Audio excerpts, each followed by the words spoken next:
اور آج ہمارا ملک پاکستان اسلامی جمہوریہ پاکستان، اس کے لیے باقاعدہ باہر کے ملکوں سے جب قرضہ لیا جاتا ہے اس قرضے کے اوپر سود باقاعدہ اعلانیہ طور پہ کرتے ہیں، اتنے فیصد ہم سود دیں گے، بس تھوڑا سا فیصد ہے، زیادہ تو ہے ہی نہیں ہے جی، وہ ہم نے بڑا ان کے ساتھ معاہدہ کر لیا ہے، 8% سود دیں گے، بس 20% سود دیں گے، بس اس کے اوپر اس کے علاوہ ہے ہی نہیں ہے۔ مثلاً کسی پیر صاحب نے کہہ دیا کہ فلاں چیز ہمارے لیے حلال ہے، فلاں نہ کھاؤ، فلاں نہ کرو، فلاں نہ کرو، یعنی یہ کام نہ کرو، وہ کام نہ کرو، تم نے آہستہ آہستہ اسی کو ماننا شروع کر دیا۔ جیسا کہ آج بھی لوگ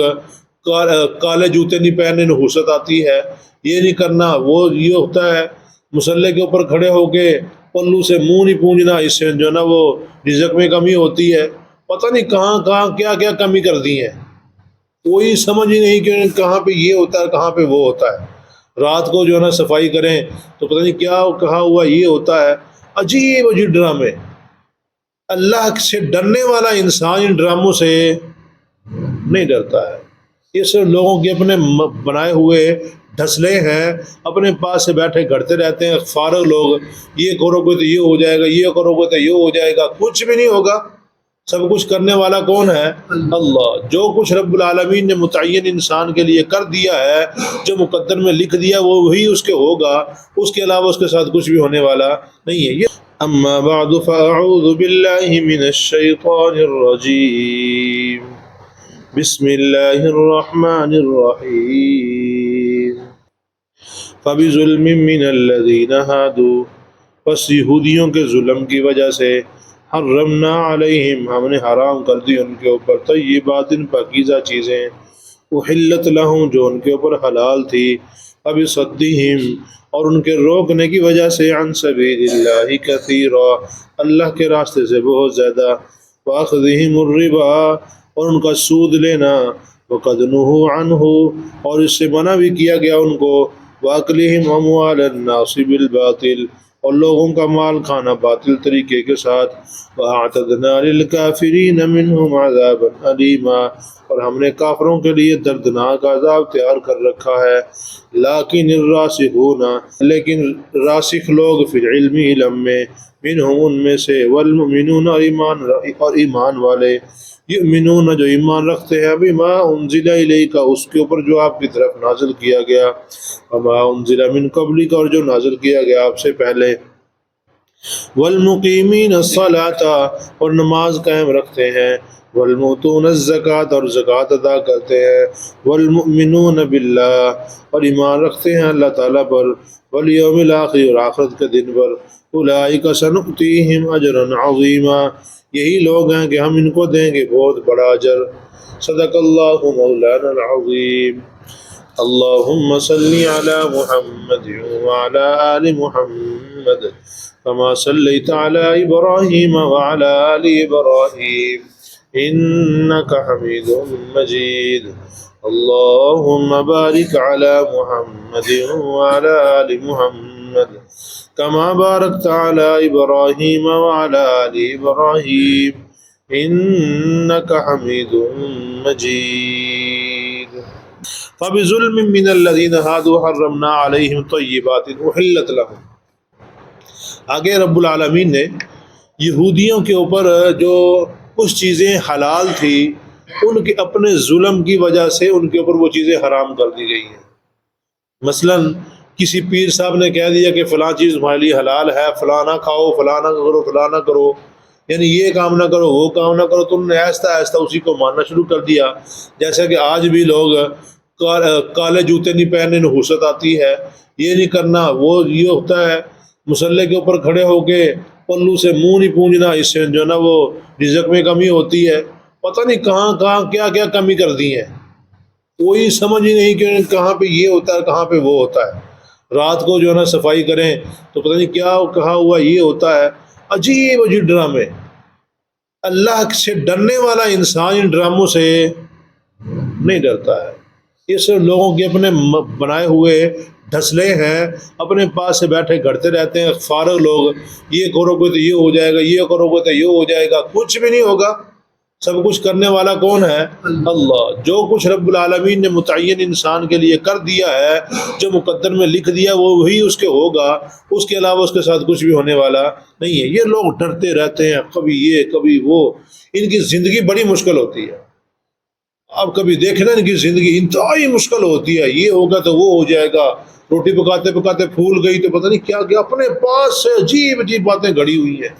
بلی نے رستہ کاٹ دیا، یہ ہو گیا اور وہ ہو گیا۔ تو مطلب یہ ہے کہ جب انسان اللہ سے ڈرنا چھوڑ کے غیروں سے ڈرنا شروع کر دیتا ہے نا، تو ایسا انسان دنیا میں بھی پریشانیوں میں رہتا ہے، آخرت میں تو ہوگا ہی ہوگا۔ فَبِظُلْمٍ مِّنَ الَّذِينَ ہَادُوا، یہودی بے ایمان تھے، یہ ظلم کرتے تھے اپنے آپ پہ،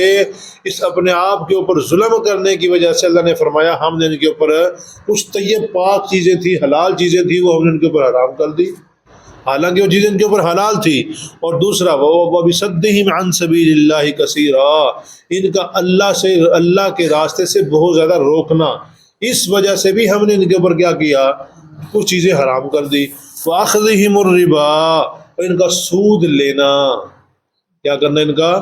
سود لینا، وَقَدْ نُهُوا عَنْهُ، حالانکہ سود سے ان کو منع کیا گیا تھا۔ اب بھی جو تورات موجود ہے نا، انجیل وغیرہ جو اب بھی کتابیں موجود ہیں، ان کی جو آسمانی کتابیں ہیں، حالانکہ ان کے اندر رد و بدل بے بہا ہو چکا ہے، بے بہا تبدیلیاں ہو چکی ہیں، وہ اپنی اصلی حالت میں رہی نہیں ہے، اس کے باوجود اب بھی ان کی کتابوں میں موجود ہے کہ سود کھانا ٹھیک ہے نہیں ہے، سود کھانا غلط ہے۔ اور آج ہمارا ملک پاکستان، اسلامی جمہوریہ پاکستان، اس کے لیے باقاعدہ باہر کے ملکوں سے جب قرضہ لیا جاتا ہے، اس قرضے کے اوپر سود باقاعدہ اعلانیہ طور پہ کرتے ہیں، اتنے فیصد ہم سود دیں گے، بس تھوڑا سا فیصد ہے، زیادہ تو ہے ہی نہیں ہے جی، وہ ہم نے بڑا ان کے ساتھ معاہدہ کر لیا ہے، 8% سود دیں گے، بس 20% سود دیں گے، بس اس کے اوپر اس کے علاوہ ہے ہی نہیں ہے، بڑے خوش ہو رہے ہوتے ہیں، حالانکہ ایسا ہونا نہیں چاہیے۔ جو انسان سود لیتا دیتا ہے وہ اللہ اس کے رسول کے ساتھ جنگ کرتا ہے،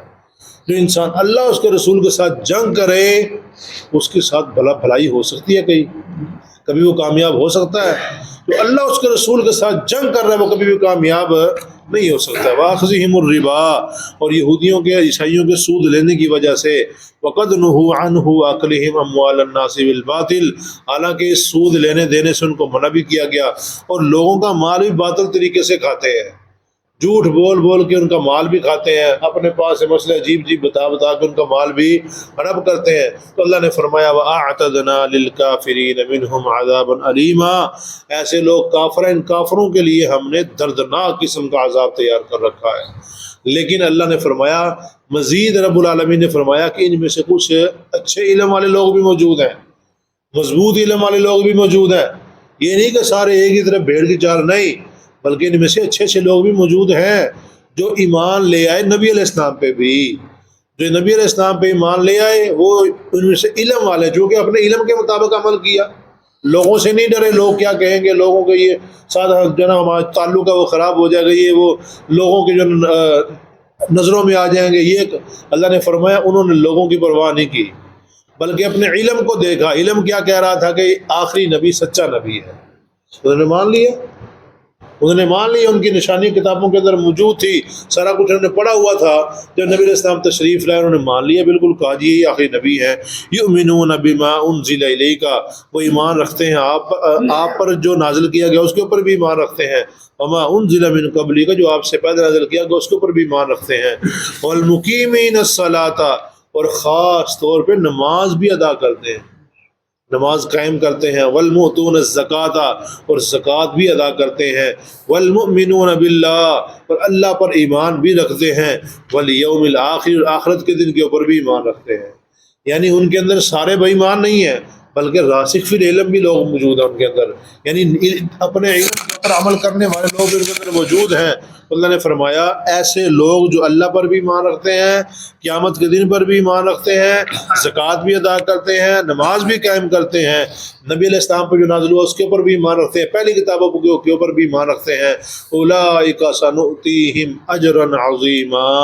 اللہ نے فرمایا ہم ایسے لوگوں کو اجر دیں گے، ان قریب بڑا اجر دیں گے ہم ان کو۔ اور حدیث پاک میں آتا ہے نبی علیہ السلام نے فرمایا جو پہلی کتابوں کے اوپر ایمان رکھتا تھا پھر میرے اوپر ایمان لائے تو اس کو دگنا ثواب ملتا ہے،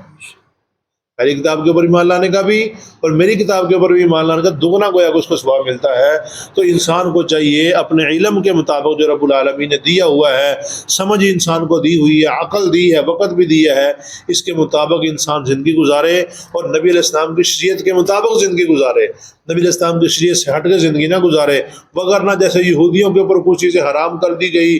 آج کل پیر لوگوں کے اوپر کچھ چیزیں حرام کر دیتے ہیں، پیر صاحب کہتے ہیں یہ نہیں کرنا، پیر صاحب کہتے ہیں وہ نہیں کرنا، پیر صاحب ہوتی رہتی ہے، زندگی کو ان کی بالکل مجبور کر کے رکھ دیتے ہیں ان کو۔ ایسا نہیں ہونا چاہیے، بلکہ شریعت محمدی جو ہماری طرف آ چکی ہے اور آخر قیامت تک وہ رہے گی، اس کے اوپر ایمان رکھیں گے، اس کے مطابق زندگی گزاریں گے، سکون بھی ہے اور اس کے اوپر یقین بھی ہوگا اور آخرت میں ثواب بھی ملے گا۔ اللہ پاک سے دعا ہے۔